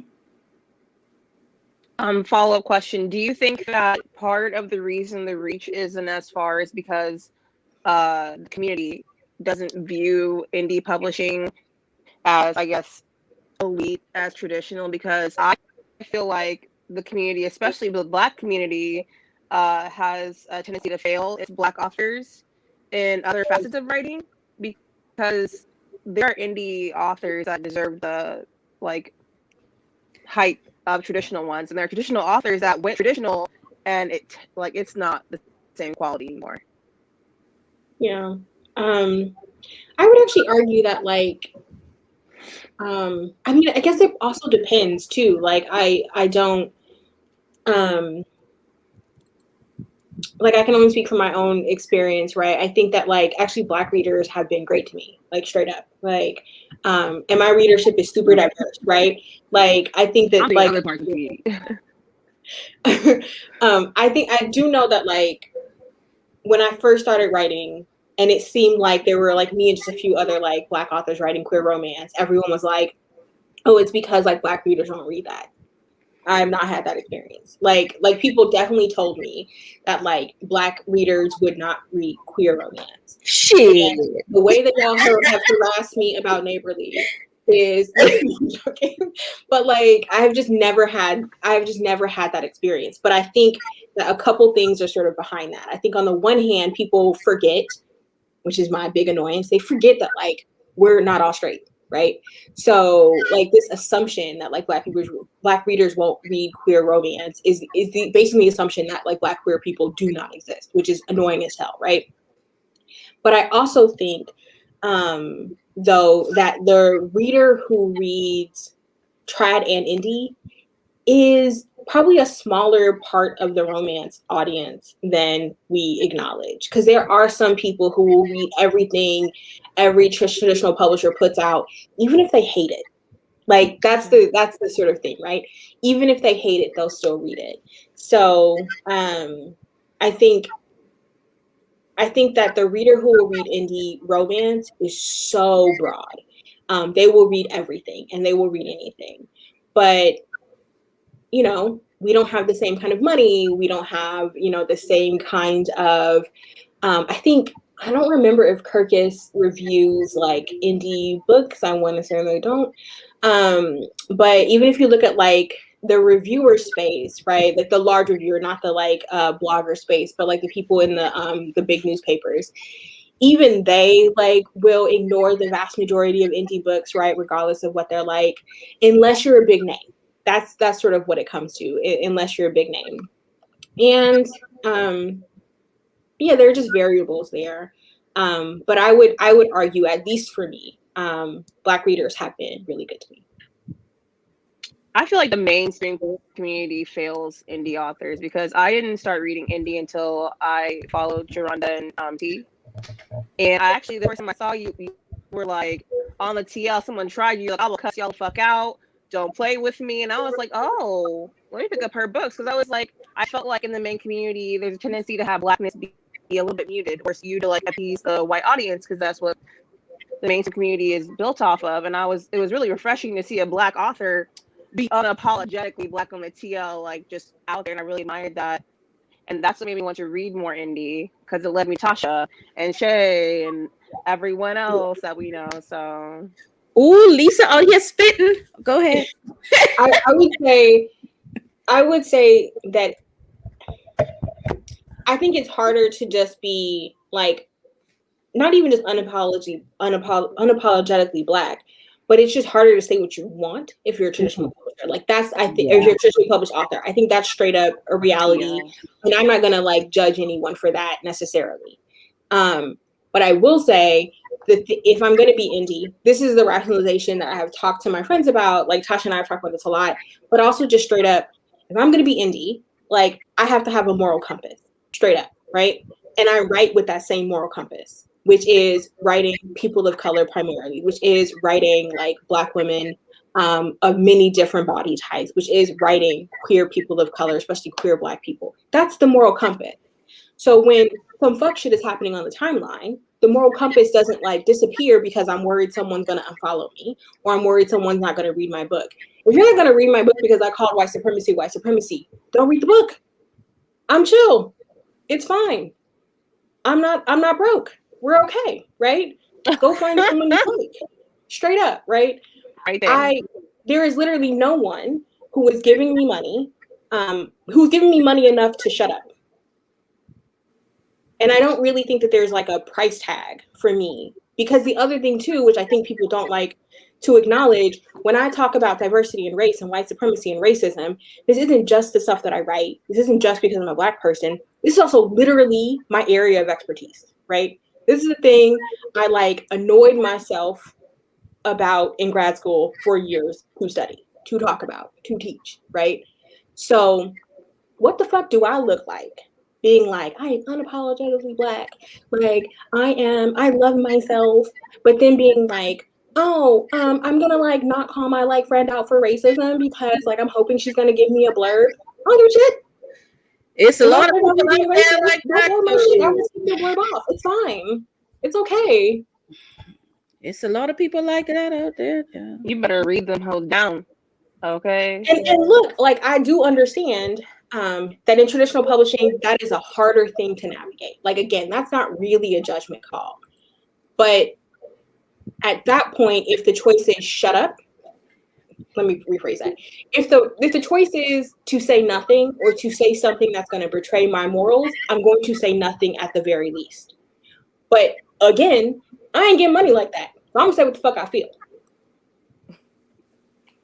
Do you think that Black authors that have gone from indie to traditional, that's the question I'm gonna ask. What do you think about Black authors trying to assimilate into white spaces versus, you know, making a table and making their own seat? Is that something that you find yourself fighting against? Great As an question. author? I do think that there are some authors who have absolutely gone the traditional route or who have always been traditionally published who have just made their own table, right? And sometimes that does mean they are not as vocal as people want. Again, not really, you know, for me to judge. But I do think there are some authors who, and we don't always see it because a lot of them do that behind the scenes too, right? Which I think is something that we don't give people credit for. There are a whole bunch of people a whole bunch of Black authors that I know who are traditionally published who do the work. And I think you can see that in their work, right? The problem though is we're not, and I include myself in this at times, we're not always conscious of people who what they say on the timeline or what they say they believe in meeting their work, right? Because we let a lot of people define themselves in ways that their work does not live up to. And I don't get that, right? That's at the point where I'm like, okay, then I'm going to judge, right? If you're telling me you are doing a thing and then I read, or you're anti-racist and then I read your book and it's just nothing but like sort of white normativity and sort of the white gaze and white supremacy, especially with regard to like desire, no. So I think that there are like, and there are probably all these people in between as well, right? But especially at this point, because the last year has been a whole mess in romance, I only want to talk about like authors and books that like really speak to me and make me happy. And so if I'm silent on something, it's because I'm trying to protect my peace. But I do think there are really like fantastic people in traditional publishing who are doing their literal absolute best to like navigate wanting to build a career, but also staying true to their morals. And it's not always easy to sort of figure out who that is, but I think if you're looking, it is easier to figure it out.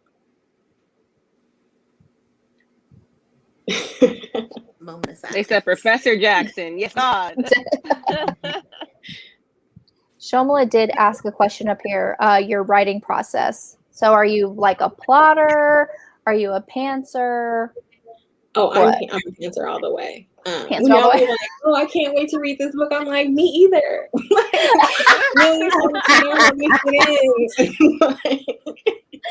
Have no idea. Either. I love that. Yeah, no, I'm a pantser. Otherwise, someone actually just asked me this. It's summer, so I'm not teaching.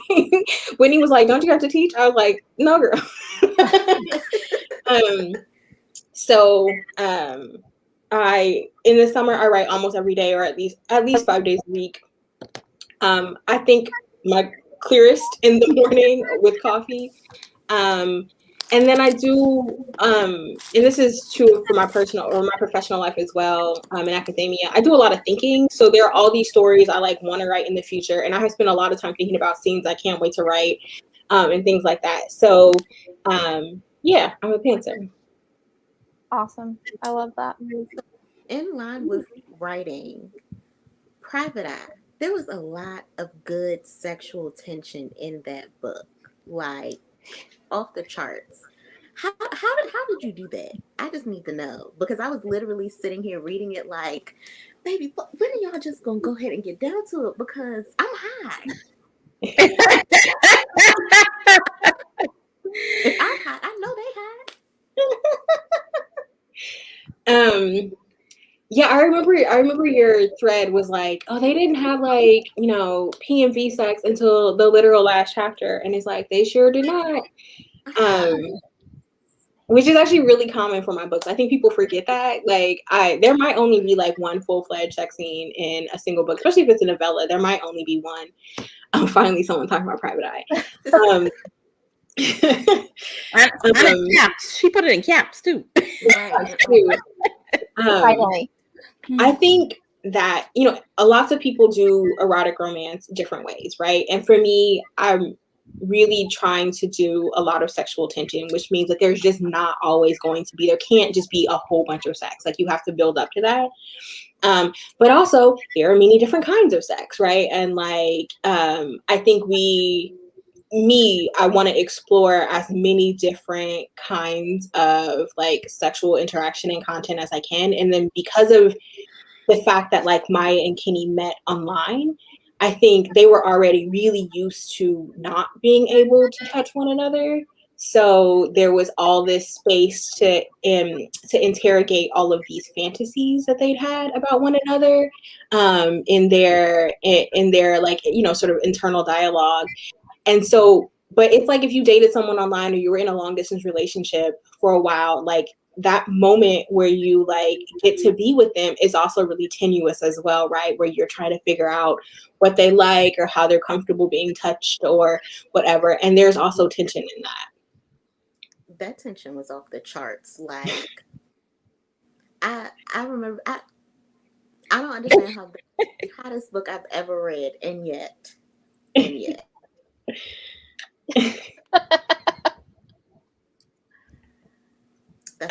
just see someone ask about like Best Women's Erotica incoming soon. And I know like a lot of people in here are writers as well. Whitney, you're a writer too, right? Don't say that too loud. Okay.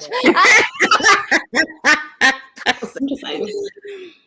I mean, if you're interested, I love a short too. Like, I really, there might be some of that coming, but I love like a short story or like, something under like 15,000 words. Because I also think it's a great place, especially for like erotica, to explore like an idea of something. I wrote a story that I submitted to Best Women's Erotica, and Rachel rejected it. And then the next year, she invited me to try again, and I did, and that's when Easy Ride got accepted. And so I just love this sort of space to like try out something. Because the other thing too, which no one tells you straight up, I hate a plot. Like, I don't care. There's nothing happening. No one feels a thing. There's no growth. Like, we just feel emotions, and we like looked at one another, and then there was like a sex scene in there. And then, so writing the short stories for like Rachel's anthologies are a great way to get rid of everything else. You just don't have to, I don't care. There's no plot. We just like met and like whatever. It was great. So it's just straight fucking. I mean, I like that. Like Tasha calls it fucking feelings, but so that's more me. But yeah, we like straight fucking. I don't write that. Amen. I love it. It's like, if they're not banging by page 2, what am I reading? I need something by page 2 at least. At least. I want you naked in the prologue, bitch. Take your pants off. To be fair, though, that's why a bunch of my books have prologues of like the previous couple having sex. So like in Private Eye, like Kenny and Maya don't have sex, but like Lane, Monica, and Kiera are. They fucking everywhere. They everywhere, just everywhere. That's the way to get around it. So like your main couple can like do what they want, but like you can hook apparently y'all who are terrible, who don't want to read about any plot or anything. So Just give me the sex, child. She just came for us. Okay, listen. We're I hoes, know, but she's we're like, hoes with all of you, feelings, all. okay? yeah, literally all of you and all of your viewers, absolutely terrible. Give me dialogue and some banging. Absolutely terrible. All of the mayors of Hoeville just want the sex. She said, fuck a plot. I like her. I like you, girl. I'm not gonna lie. Give me the dick. Just dick on demand. Drop the dick off. Yes. Drop the Terrible. dick off. Very terrible. Oh, dialogue and banging, yes. I like that. Yes. Masturbation seems Thank you, the awesome. Like, I love masturbation scenes, right? And I like that representation because I feel like everyone thinks like rubbing one out is taboo. Like, it's a stress reliever. You can bust up, go to sleep. Like, it's just a good time. You get to know yourself, and you can manifest when you orgasm. So why not rub 17 out a day and manifest something? You know what I'm saying? Like, especially, it also, like, you know, if you have a mild headache, you know, you could drink a ice cold soda, or you could masturbate. Just FYI, Yes. the orgasm will help. Just Masturbate for 500, Alex. Masturbate for 500. Yes, the orgasm for the migraine relief. Yes. girl, yes. I love it. What about every new year? Are we gonna get the next book at any point? I know I've asked you this before. You I'm just gonna ask again. I know, just ask again. You absolutely are. I started it, and then this year has been this year, and like right when I thought I would be done, like at the end of last year, or last year was last year. Right when I was supposed to start it, it was like high summer, and the pandemic was a mess. And so instead of writing that, I was like, let me write this mafia shit. Let me just see what's happening in Italy. I can't complain. So. You can't complain. But I thought I was supposed to release it at the beginning of, or in February of this year, and that just never happened. But hopefully, pray for me, it'll be Valentine's Day next year. Because I also, like, they're all tied to, like, holidays, and it's really annoying because, like, I like to release on a holiday. So, like, once I couldn't do that Valentine's Day one, I then couldn't do the Pride one, and I was like, well, fuck. Like, what are we doing? So. Katrina, they are saying that Dick on Demand would be a great anthology, but they're talking about Amazon would bury it, so we just gonna call it DOD. You could make the I in Dick an exclamation point. Period. Okay. Dick on Demand coming soon. I would love it. Let's get it going. I would one click that so fast. All I gotta see is Dick, and I'm like, with like an Alexandria House cover, because you know all her covers are just like shirtless black men. Mm-hmm. Oh my God! Oh, the One click. Brothers cover. One click. Yeah, right now, B, don't start with this mess with the McLean brothers. Now, don't start nothing now. I love this song. Don't start nothing now. Okay. I'm just gonna hop in people's DMs. Like, I don't know if you heard about Dick on Demand, but Dick on Demand coming soon. We gonna no, like, because we'll like spam people's DMs from the Hoe-Athon account, like Dick on Demand coming to you. Yes. Yes. Don't play. Let's just leave Amazon out of it. Just give me the PDF. I will pay you directly. Let's just leave Amazon out of it. Yes, we'll pay you directly for it. Don't play. Yes. I'm down. I'm so down. Ooh, you want me to PayPal you right now? I'll send you the money right now. Right. What's your price? What's your price? Oh, I didn't hear that question. I'm buying it today. Oh my God. So no to the sneak peek of your work coming up. We're not going to get an excerpt from you. It's still no. Okay. RM Virtues was like way too nice to y'all. It's not happening. Ooh. Wait, what'd you say? RM Virtues was too nice to y'all. I'm not doing That's that. actually probably very so. true. I feel like you should follow suit. Y'all are Like, on the 3 hours currently? 3 hours? like this is a thing. Like, you know, when you come, you're gonna have to read something. This is the thing. Tasha, cough. No one told me that. Who told me this?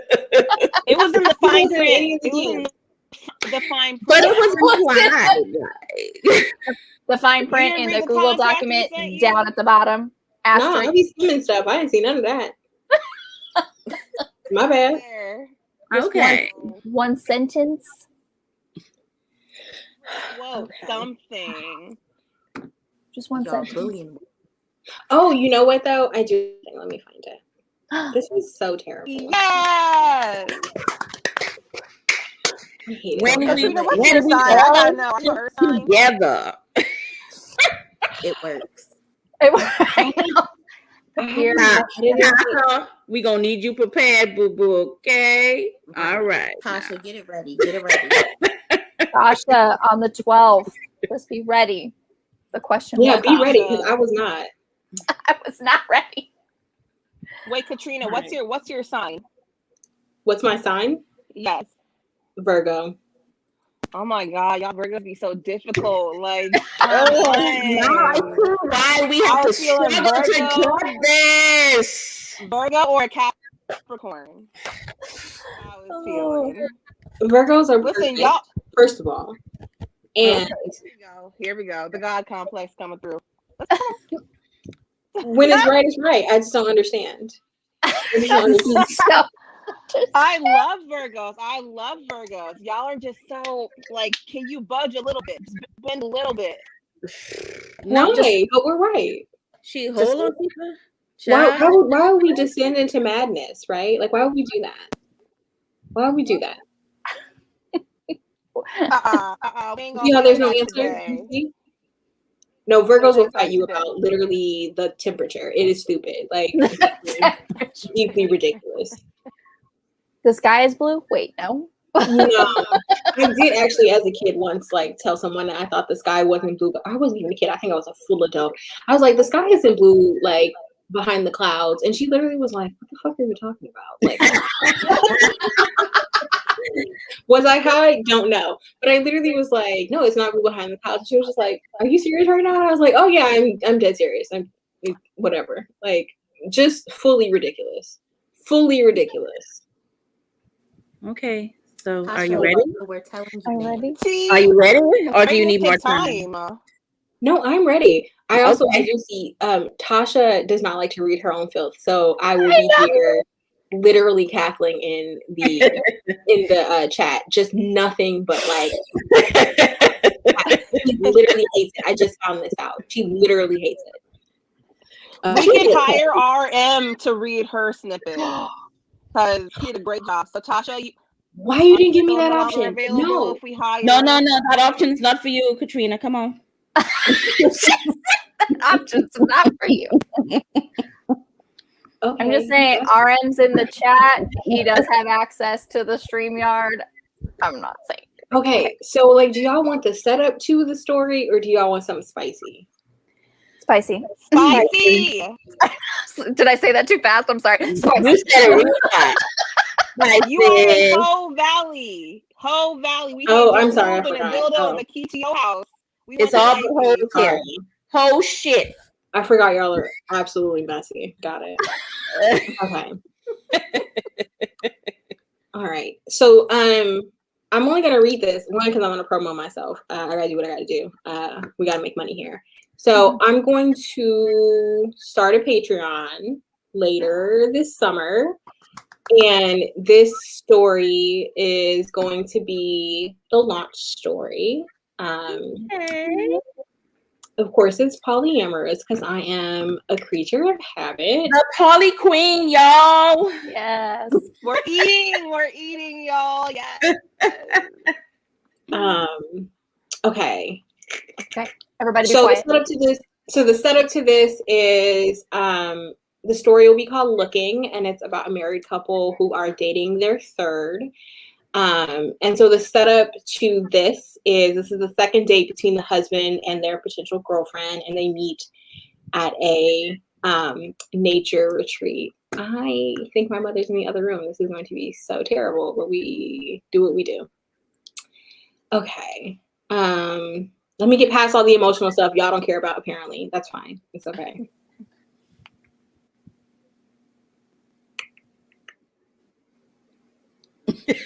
I'm like literally trying to get past the stuff I know you don't care about.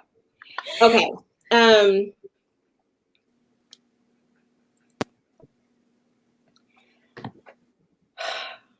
Oh my God, this actually is kind of terrible to read this stuff. I hate this. Oh, we lost B. I'll wait until she comes back. We lost who? I don't know. I see B. They right there. Right here, girl. What you talking about? No, They're right keep here. reading. No, keep reading. Oh. I can hear you. Keep reading. Don't play. I can hear you. Okay. We followed a dirt path so far into the trees that the sound of the city around us actually fades away. It's the kind of quiet in here that I wouldn't have thought was possible where we were. Instead of honking cars, all I can hear is a running stream somewhere and birds. It's also darker, a kind of silky gray that smooths edges, even the ones that don't need it, like Jordan. She was beautiful in full light, but here, with the canopy of trees filtering the sun, she's stunning. She pushes me back against the tree, and I wrap her in my arms. Our lips meet and then retreat. She smiles, and I lean forward, expecting her to pull away. She doesn't. Her lips are soft and warm, and she tastes like lemon and honey. I lick her bottom lip, and she sighs into my mouth. I move my thumb under her chin and tip her head back so I can kiss her deeper, stroking her tongue with mine, nipping at the fattest part of her lip before I pull her tongue into my mouth and suck on it exactly the way I want to suck on her clit. I think she wants that as well, considering the way she's squirming against me, like she wants to climb me. I want that too, maybe next time. This time, however, I wrap an arm around her back to hold her in place and then shove my other hand down those tiny ass shorts. And we're done. So Oh, I love it. I was getting. Thank I you. need to know what's up after the Thank short. After the short. But I am not gonna lie. Not gonna lie. Back in my husband and I days, we would fuck like on trails. We would go out and do outside shit. So like I love fucking in the woods. Like a good fucking by a tree is my favorite thing, honey. Okay, I'm here for it. Let's go. Host for nature. Let's go. Nature. Hoes love nature too, baby. We all out here. Oh, Yeah. that Absolutely was so terrible. I great. can't believe y'all made me do that. I'm like so happy. We love to see it. Yes. Girl, thank we're hot you. Thank you. That is amazing. And Patreon coming soon. Yeah, That's amazing. You seen it here first. Yes. In Oh, home. yeah, you did hear it first. This is exclusive. Yes. Nobody be Honey, coming the fuck honey. through. Absolutely. Listen. Also, lemon and honey is like my new favorite flavor. I'm about to go make some tea with that. Like, and just dream about this book, honestly. What's up? Okay. Hoes for nature. I love that gab. Hoes for nature, baby. Host for nature. Put it on a shirt. We coming Oh my through. God. Hoes read too. I thought for sure you weren't gonna do it, so I'm so glad that T put the Thank peer you pressure so on much. you. Thank you. Are we Thank you. rewarding bullying right now? Is that what we're doing? Yeah. Just a little bit. You don't feel any kind of satisfaction from that? Like you don't feel I do, any kind of actually. joy? I hate vague tweeting about stuff, and I like have been vague tweeting about this book, and so I'm like really excited to like because it was supposed to be a short, and now it's going to be a novella. So You know, Patreon will get that mess. thank you. I'm gonna look past the Daniel Yeah. Craig just for this. Get out of here. She's still hung up on the Oh. Daniel Craig. That's fair. I will accept that. I will accept that. Thank you so much. Yeah, you can turn off your camera when you read your snippet so we can't see you, okay? But we don't need that We're snippet. gonna need Like, it. yeah, the contract was just made up like 10 minutes ago, but it's still valid, okay? You can't break that. You can't do No. it. I'm gonna add it right now. Yeah, somebody get a piece of paper and a marker real fast, okay? I'm gonna add it to the Google Doc. 1 second.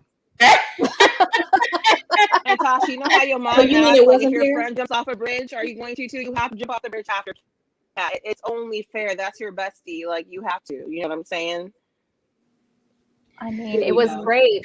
And the comment section is going wild. I love Yes. Yes. You did that. I can't wait. I need to know what happened with the hand of the shorts. Lots of stuff, actually. Right. I love that scene. That's literally my I'm favorite. ready. Do we see this? Do we see this comment? A smidge. Thank Tasha you said a so smidge. much, Katrina. Thank you. Thank you. See that Patreon link? Tasha gonna read the title and that's it. That's all she's gonna do. She's gonna read the title. A smidge. This I don't have a the book Patreon title link, and then so bye, Tasha. I don't have a Patreon link, but I'll probably announce it like later this month, and it'll be. I'm hoping to launch in August, so you'll be able to read that. Yeah. And then because this isn't, well, yeah, we'll see. But you know, I will definitely share. Yes.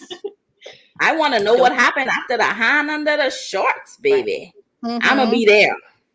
Yes. I just want to see what wildlife they see while they fucking, like, the squirrel record. not wildlife. Goodbye. Okay. Like, Goodbye. is it fall? Like, are the leaves falling on these hoes? while See, they're it's pussy air out? grazing nearby. And to make it extra relatable, you know, let them get bit by a few mosquitoes. Don't even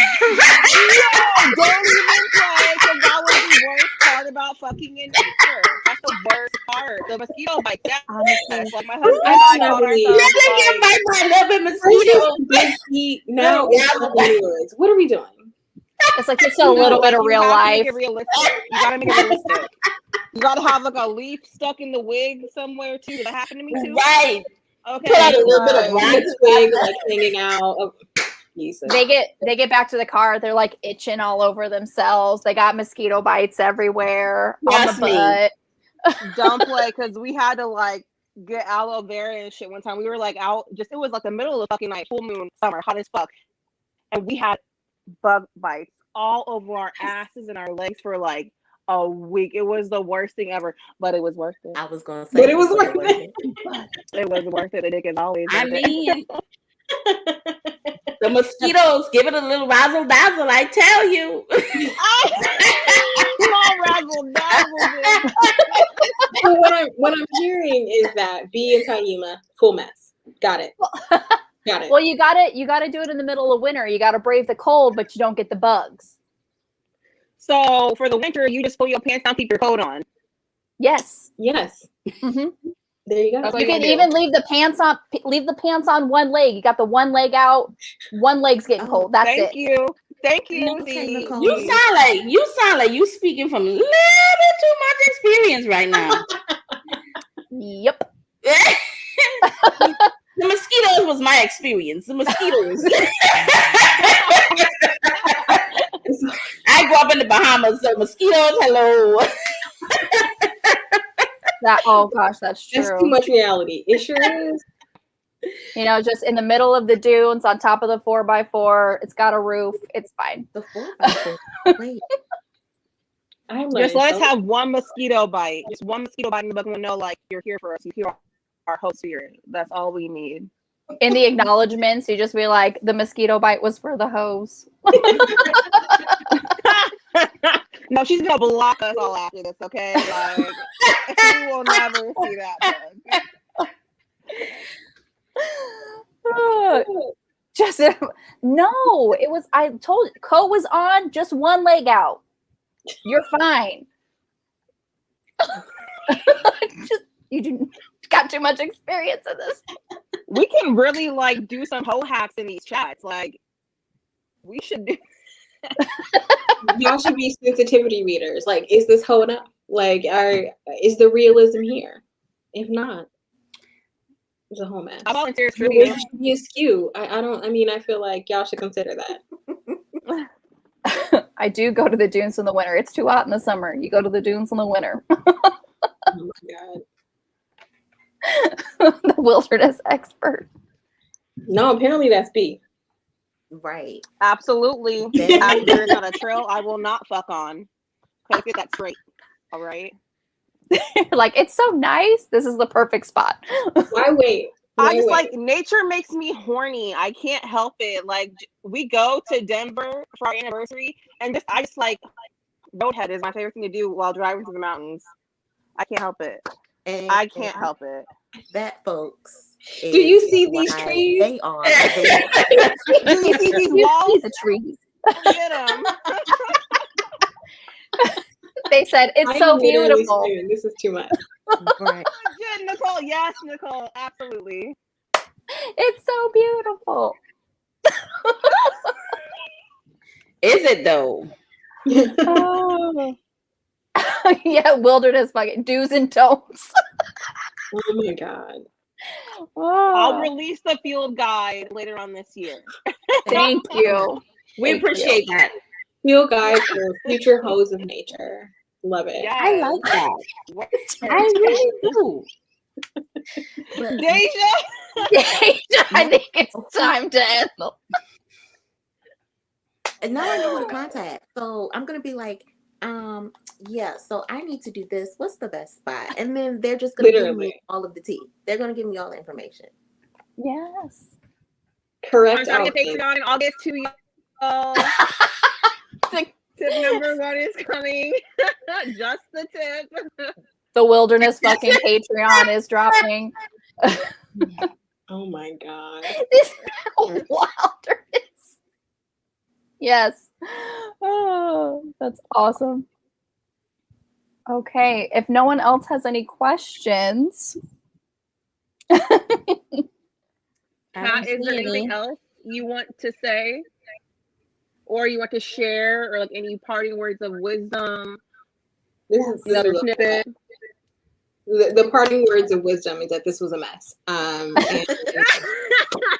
That's a compliment. That's a compliment. it's a compliment for future guests. You know, don't just have water. Beware. I just had water. I should have. It's a lot happening. We love I, it. dra- I drank all of my Okay, margarita like but- 30 minutes in. You know, Hoe-Athon round 2, you gotta be ready for more mess, right? Because you're coming back, It's- right? It's just got to get bigger, better, raunchier. Yes. What kind of terrible sequel is this on Skinamax? Like, what are we talking about? Hoe-Athon, the revenge. Let's go. You know what? I like Let's that. go. I like that. Revenge of the hoes. Revenge of the Hoes. Nicole, I'm write writing it it down. I'm writing it down.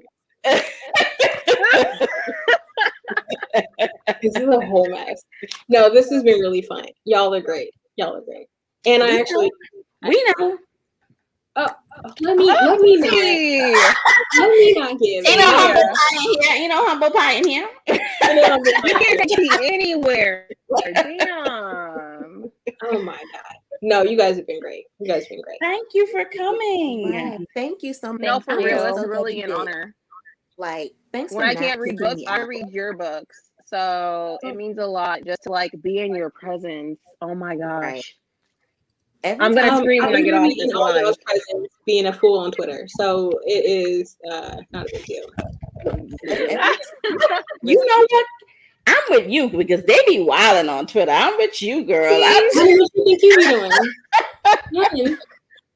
What you think you be doing? What's going on?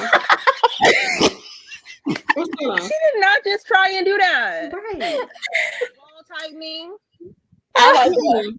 Because you come to Twitter to be messy, so you can be mostly okay on Instagram. Don't think about I appreciate the big. Mostly okay. Don't think I I don't. wholesome. Don't think I don't know. That's all I'm saying. Don't think I don't. Katrina's like, I see all of you. I see. I Right. see. I just hope that I have never after claimed this anything live, but a hoe. the next time I What'd you say, slide in Katrina's DM, she does not block me. That's all I hope, that this does not result in a block. I only block racists, so you're good. Okay, so we good. Okay, we safe. You good? Yeah. I look Honestly, forward. And I literally don't even block that often. You're fine. You're fine. I look forward to more The big DM's gonna be feet closed. bitches. Big feet. Okay, got it. I look forward to more big feet bitches. So yeah. T. Now you acting out. It's time to go. She's acting up. It's She's- time to go. It's her bedtime. We gotta put her down. Yes, Okay. y'all. I'm tired as hell. I went to work today. You look cute though. Girl. This was such Thank a great you. live. Katrina, thank you so But much. But that's Thank you for having me. Thank I you. was like, Thank you so much. my I'm heart was still going on time. 120 beats a minute just because just being in your presence is amazing. Thank you I so feel like much. I'm famous. I am truly trifling. I am truly trifling. That is what I am. That is literally it. And so are we. You're right at home, boo. Right at home. Right at You home. fit right. Well, thank you again so much, everybody who came with us. My lovely, lovely co-host. I love every single one of you. Mwah. Everyone, have a wonderful night. Good night, guys. Bye, y'all. Bye. Bye, y'all.